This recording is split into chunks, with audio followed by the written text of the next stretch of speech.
Thanks, Liz. Thanks, everyone, for coming today. I know all of our bios are in the folder that you have there, but I thought maybe I would start by telling you really quickly about myself, my background, and also a little bit about the team. So I'm going to actually kind of zigzag through some of these slides. Hopefully I can go back and forth. Yes? No? Yeah, you can do it.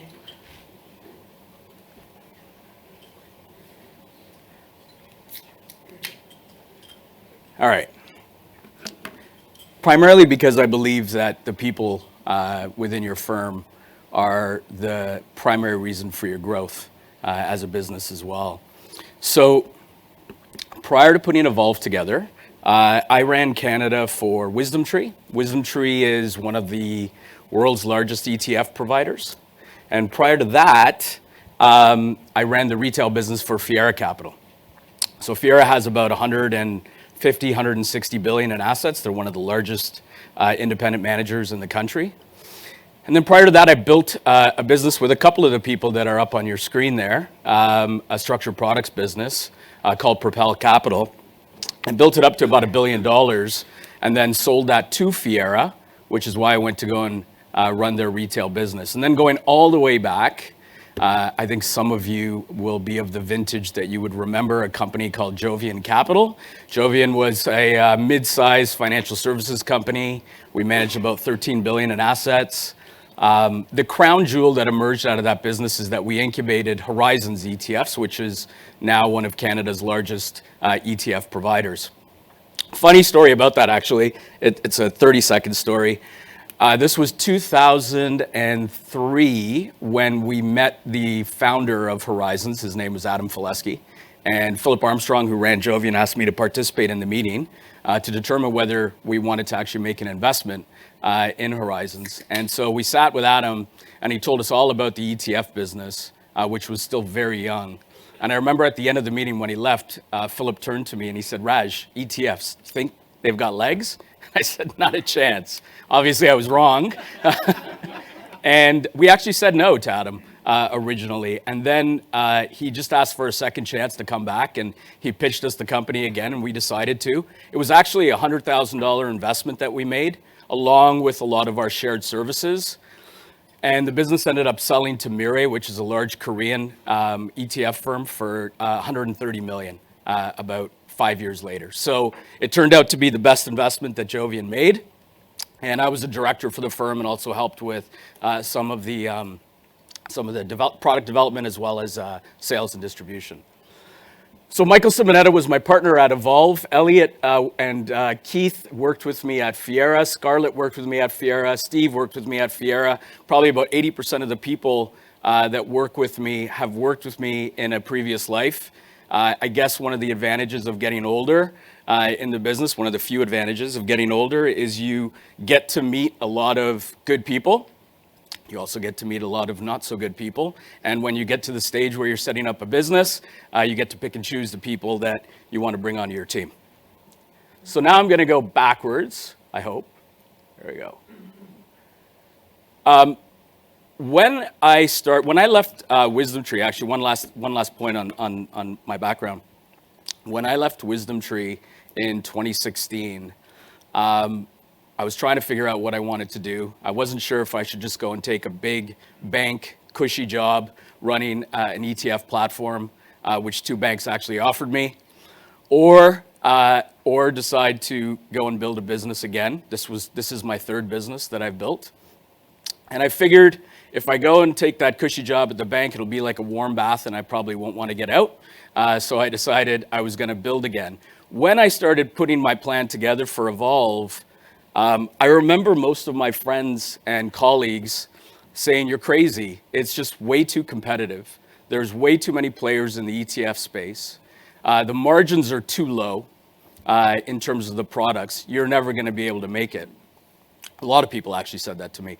One of the few people that agreed with me was obviously Urbana, and Tom and Brendan and Charlie Pennick have been super helpful throughout the growth of our business as well, and they took a shot on us and our business, and I think it's working out pretty well, because today you'll see in one of the slides we're just over $7.5 billion in assets in just over 6 years since we launched our first ETFs. So this gives you kind of the lay of the land of the Canadian ETF landscape, and I'll give you some data points that will perhaps help in terms of putting it in context. So there's 41 ETF providers in Canada. We are the 12th largest in the country. There are 1,300, just over 1,300 ETFs that are listed here in Canada with 378 billion in assets. The compound annual growth rate for the ETF industry has been about 20% per year for the last 5 years. So it has grown significantly. To put that into a little bit of context for you, the Canadian mutual fund industry today is about $1.8 trillion. Does anybody know what it would have been 3 years ago? $1.8 trillion. So it's had no growth in the last 3 years, whereas the ETF industry obviously has. But we are still very small relative to the global market, specifically the U.S. Most of you know that there's typically a 10-to-1 rule between the U.S. and Canada in terms of size. Not in the ETF business, it's actually a 20-to-1 rule. Right now, there's about $7.5 trillion in the U.S. ETF industry. In total, there's about 10 trillion globally, so you do have a fairly large market in Europe. You also have a fairly large market in Asia, but it is definitely dominated by the US. One of the biggest challenges that we have as an ETF provider is in Canada. As many of you know, Canadians can access US listed ETFs. So there are 5,000 listed ETFs in the US, which means as a Canadian, you don't just have access to the 1,300 that are here, but you also have access to the other 5,000 that are in the US. Which I guess some people would argue is great because there's a lot more options, but it also means it's a lot more confusion in the marketplace as well. We're registered as a portfolio manager, as an investment fund manager, and also as a commodity trading manager. You'll see at the bottom there all of our service providers. When I started putting Evolve together, I knew how important it was going to be to work with best-in-class product providers, or service partners as we call them. So CIBC Mellon basically does our entire back office. So there are a custodian, they calculate our NAVs, they do all of our fund administration, record keeping, and so on. E&Y are our auditors, Blake's is our legal counsel, and our registrar and transfer agent is TSX Trust. We use a few different index providers for the funds that are actually tied to an index. Solactive, I call them the disruptor in the index business because they are a no-frills index provider that just simply provides you the index, no research, no white papers, things like that. And NASDAQ, we just partnered up with recently for a couple of products, as well as S&P for 2 products as well, which I know is not on this slide. So here's our growth. So we're just over $7.5 billion in assets. To put it into a little bit of perspective, we actually started 2022 at $2 billion. So we've more than tripled our assets in the last year and 10 months or 9 months. A lot of that has gone into our high interest savings account, which is our cash alternative product. So I do make the joke often with my friends. I say, you know, my business plan was that we were supposed to be at about $3.5 billion right now, so we're more than double that. But I did hit my EBITDA target, which means that we do have we do have lower margin product because there has been margin compression in the ETF business. And also, of the top 15 issuers in Canada, we had the highest growth rate last year. And this is just a couple of other data points in terms of size. We have just under 50,000 investor accounts in our ETFs today. So this is our product lineup. I'm obviously not going to go through every single one of these products. I will highlight a few for you. But also, one of the most important things for me when I was building this business was to make sure that we built a diversified platform of products. I don't believe anybody has a crystal ball that works, that tells them where the markets are going to be in a year from now or where interest rates are going to be. We all have best guesses. So what my function has been as the CEO is to make sure that no matter where we are in the market cycle, we have something in our lineup that is going to work well for investors and or investment advisors also. I remember in 2021, I was sitting with a good friend of mine. His name's Charlie Spiring. He runs Wellington. It's one of the largest independent dealers in Canada. And he was looking at my AUM, which was about $1 billion, maybe just shy of $1 billion, and two other companies, and I won't name them. One company the two other companies had very similar assets as we did, roughly about $1 billion. And one company was focused on crypto, ETFs, and the other company was focused on just disruptive technology ETFs. And I remember Charlie saying to me, Raj, watch out for these guys because they're going to catch you because they're growing fast. And I said, Charlie, they probably are, but what I do know enough about through the gray hair and age is that everything that has its day in the sun will eventually have its day in the dark. Not always the other way around, but usually that happens. So what I need to do is I need to actually build a platform where we have products that are going to resonate in different market scenarios. Today, 2 years later, 2.5 years later, we're at $7.5 billion. One of those companies the other company is bankrupt, and the other company has about $80 million in assets under management. So it's the power of diversification that's been really important to us in terms of building out our platform. So I'm going to tell you really quickly, because I think I'm going to run out of time in a few minutes, about some of the products that we have brought to market that have really resonated for advisors and investors in the last year or so. HISA is the big behemoth within our lineup. HISA is about $5 billion of our $7.5 billion. So it's obviously very large and very important to us as well. This is a very simple product. The investor proceeds go into deposits with 4 of the big 6 banks. We're not buying securities. We're not buying any fixed income. They're simply deposits. We earn the overnight rate, which today is 5%.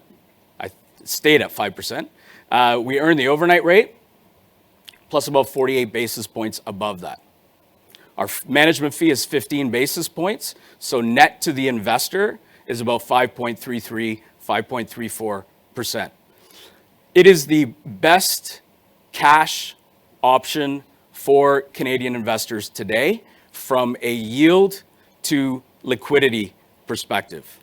You can go and lock into a GIC and get maybe a little bit higher rate than 5.30, 5.35, but you're locked in. This product, you have daily liquidity, no penalties to redeem. Why do the banks pay such a high rate to us? Because that's the most common question that I get. Number one, it diversifies their deposit base. So think about National Bank. 80% of their business is focused in Quebec. By being a deposit taker for our fund, they're getting access to a lot more Ontario, a lot more BC, a lot more Alberta, and so on and so forth. The other reason is that there's zero cost of customer acquisition for these banks. They don't need to advertise it. It's not promoted in the branches, none of that stuff. So that's why they're willing to pay a higher rate. Now, some of you who have been following this will probably be aware that there's been a number of articles written because OSFI is looking at these deposits and whether the banks are actually treating the appropriate or applying the appropriate runoff rate to these deposits. Their decision is going to come out in the next 1 week where we'll have clarity. So what that means is it's probably going to go to a higher runoff rate, which means that it's less stable deposits that the banks can pay on, which means that the rate is going to come down marginally. We don't know exactly how much it's going to come down, but as we say to investors, you've got daily liquidity. If you don't like the rate, you can find something better. You can redeem and move. We also have a US dollar version of the same fund, has a higher rate because, as you know, the Fed upper rate is a little bit higher than the Canadian overnight rate. Bond is a really interesting one because it is a whole new asset class in Canada. So what bond is actually fixed income or bonds with a covered call overlay. So some of you who understand the markets may be scratching your head and saying, but you can't write calls on bonds because there's no options market, which is true. But there is an options market on ETFs. So TLT is one of the biggest ETFs, which is in the US. It's 20-year treasuries and has an options market. So what we can effectively do is we can buy that ETF, we can write calls on, in our case, half of it, and generate yield for the investor beyond the coupon distribution. So because of the volatility, as you guys have been following, because of the volatility of treasuries in the last little while, there's a lot of option premium to be harvested from that market. So you've got about a 3% distribution yield on the ETF, got about 7% being generated via the option premium. So you're now getting exposure to treasuries with about a 10% yield. Why would investors do this? More and more of my conversations with advisors at the moment are about fixed income. Fixed income has been an abusive relationship for most people over the last couple of years. We've had 3 bad years in fixed income, and it's just continuing to get more challenging. Yet, a lot of advisors are saying it's time to move back in and extend out duration. If you're expecting that next year, we're going to start to see rate cuts, then longer duration bonds should perform fairly well. So that fund is really designed for investors, advisors who anticipate that in 2024 at some point, not only are we going to see rates decrease, but also we're going to anticipate the rate decreases because that gets priced into the market fairly early. ETSX and ESPX are one's tied to the TSX 60, one's tied to the S&P 500. Very simple. Also a covered call approach. And I didn't explain covered calls because I assume when I'm speaking to people, they know that market. So let me really quickly explain. Covered calls are basically options. And so you can sell a call and collect a yield on it, but you're going to give up some of your upside. So you might sell a call at 2 to 3% out of the money, which means you're going to get 2 to 3% of the growth, but then you're going to get called, but you're going to get that premium from the option. So the upside of covered call funds is that it cushions some of your downside risk and gives you yield. The downside of covered call funds is that you are giving up some of your upside if the market takes off. These products have become very popular in Canada over the last year, especially in 2022, because they significantly outperformed the underlying equity markets. And the nice part about covered call funds is that option premium that you receive is taxed on capital account. So these become very tax efficient yield products as well. So what we decided to do was build a couple of products that gave investors broad exposure to the market with a covered call overlay. So ETSX is the TSX 60 with covered calls, and ESPX is the S&P 500 with covered calls, both yielding roughly around 9.5% to the investor. QQQT I'm actually going to go to because I know I'm going to run out of time, so this is probably going to be the last fund that I mention. QQQT is an interesting product if you believe in tech, which I think most people do. And the idea came from when I was having lunch with the NASDAQ. I was at an ETF conference in Miami at the beginning of this year. And we were talking about how the FANGMA or MANGMA, as we should call them, stocks, so Facebook, Apple, Netflix, Google, Microsoft, Amazon, have driven 50% of the returns of the S&P 500 and the NASDAQ 100 over the last 10 years. And I said, out of curiosity, out of the NASDAQ 100, how many of those companies are actually technology companies? And they giggled and they said, it's funny, very few people actually ask us that. Only 37 of the 100 companies in the NASDAQ 100 are actually technology.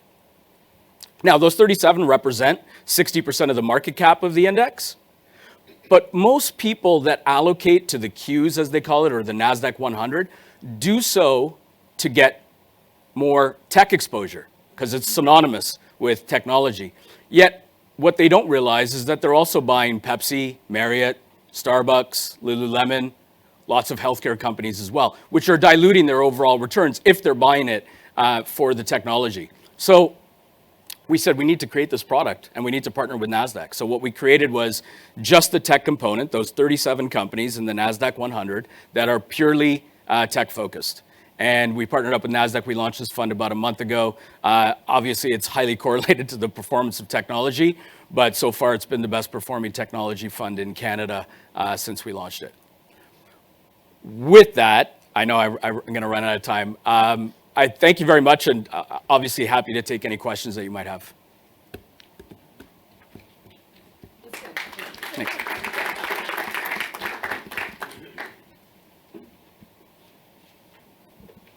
Hi there. Hey, how are you? Good. Could you speak to exit strategy? I mean, you've started and sold a couple of businesses. How do you see this one evolving? No pun intended. I get asked that a lot. Probably has a lot to do with my history of selling two other businesses. I'll tell you, I'll give it to you in a way that is more personal to me, because I have thought about it, and we have received unsolicited offers for our business as well. I don't have enough hobbies, so I don't know. I don't know what I'm going to do with my time, and I don't think my wife loves me enough to spend 24 hours a day with me. And so when I look at those two factors, combined with, I know I'm never going to do this again. I am not starting another business again. It's just, this industry, there's a perfect testament right here, is so laden with compliance and regulatory. There are so many barriers to entry to get in. There always has been, but it's just gotten bigger and bigger and bigger. The banks are building bigger and bigger walls around their customers and around their advisors as well, making it more and more difficult for independents to grow. So I know that I'm not going to do this again. And then I also know that I don't have enough things to do with my time. And I love what I'm doing. And I love the team that we have. I love the products. So I have no exit strategy. So would you take some of your investors out? Maybe. Never say never. Okay. Speaking of CSE, are you listed on the CSE? Oh, wow, this was planted.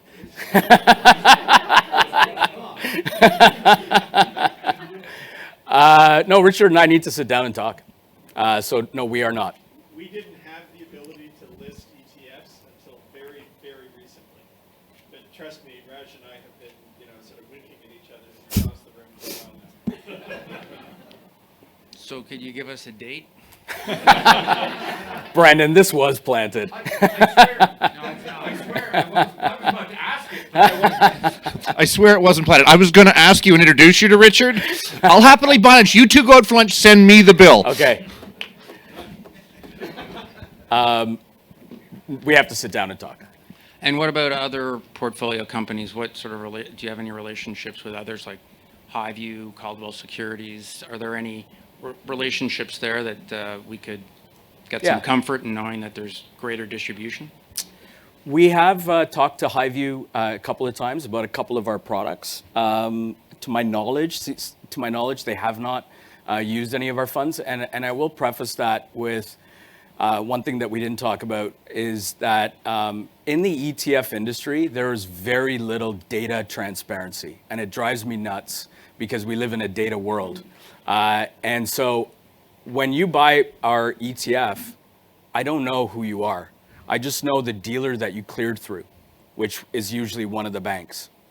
When you buy our mutual fund, I see who you are, not the end investor, but I see the advisor, for example, with their name and their dealer rep code.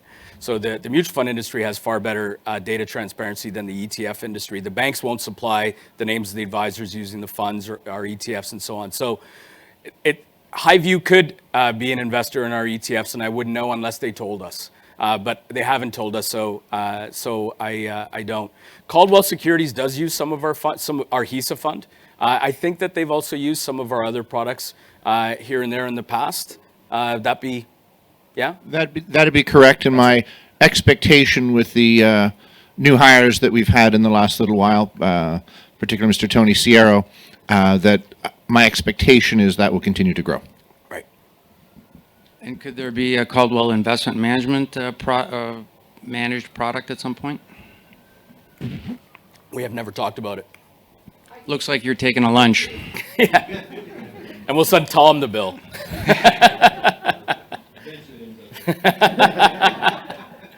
Yes, of course. Listen, I mean, to give you a broader answer to your question, Brendan and I have conversations on a regular basis about synergies between the underlying companies.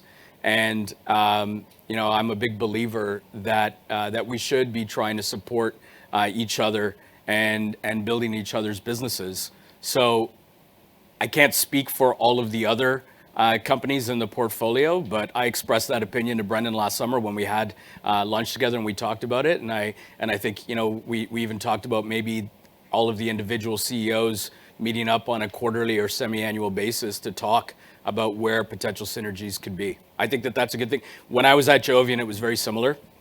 I actually chaired the synergies committee at Jovian because we had a lot of companies that we owned within the portfolio, and it worked. I mean, by talking, you uncover opportunities. Last question, as unit holders, current and future, what can we do to help Evolve become more valuable? That's an easy one. Buy more of our ETFs. Raj, thank you. Very good presentation. Really appreciate all the information you provided there. Thanks. And in part of doing maybe some due diligence, those are pretty high yields that are offered. They're all predicated on current, volatility in the market's a little bit elevated. What happens when volatility isn't supplying you enough yield? Do you cut back on targets? Yes. Okay. Yeah, you have to. I mean, you don't want to. It's okay to pay a little bit of return of capital to investors, but you don't want that to be, 50% of the yield that you're paying, because anybody can do that. You give me $1 and I'll, take 25 cents away for it and give it back to you. That doesn't make any sense. So yes, as vol decreases, as interest rates decrease and yields come down, we will have to bring our yields down as well. Is that mandated specific dates, or is that ad hoc as? Ad hoc on a monthly basis. Okay, cool. Thank you. Okay. Regarding interest rates, what is the consensus on Bay Street and Wall Street? I know, I personally don't think they're falling, but I'm not in the industry. What happens if they stay stagnant, or do you think they will decrease? Personally, I don't think that they will next year. I think that there's a possibility that they do sometime in Q4 of next year, but I'd bet more on 2025. I also personally think that, we're not going to zero anytime soon. I think we probably eventually work our way back to like a 3% rate. I think Canada will probably cut before the US. And this is all my opinion. I think if you look at the data, if any of you have access to a Bloomberg, I mean, the data that's inside Bloomberg is incredible. Michael Bloomberg has built a phenomenal business there. The dot plots, which basically forecast out rate hikes or rate cuts, are calling for in the U.S. are calling for 25% probability of a rate cut in Q1, a 40% probability in Q2, and it just kind of goes from there. 60% in Q3 and 80% in Q4. If that means anything to you, but that's a consensus from all of the analysts that contribute to the Bloomberg data. I'm just wondering about if you could comment on Bloomberg Radio as far as information is concerned. In terms of the credibility, or No, the station itself, and yeah, what you might do. Do you have any comment on it? Just for, I love Bloomberg. I think that the information, I watch Bloomberg. Bloomberg's playing in our office all day in terms of the show. I find it to be the most credible, in my opinion, more credible than CNBC and BNN, for example. I think a lot of people are watching Bloomberg as well. I remember, so in as a side note to that, I remember in 2020 when COVID kicked in, I I had to go into cost-cutting mode because I wasn't sure where the markets were going to go. So I went to every single service provider that we worked with, and I said, I need you to cut your costs, your fees with me. I don't want a deferral because a deferral does nothing for my balance sheet. I need actual cost cuts. And because we were early on, every single one of our service providers said yes, and they did, except Bloomberg. They were the only ones. They have built a phenomenal monopoly business of data. And that's, as I say oftentimes when I'm talking about technology, data is the new gold. Data has become our most precious resource. So that's an organization that has plenty.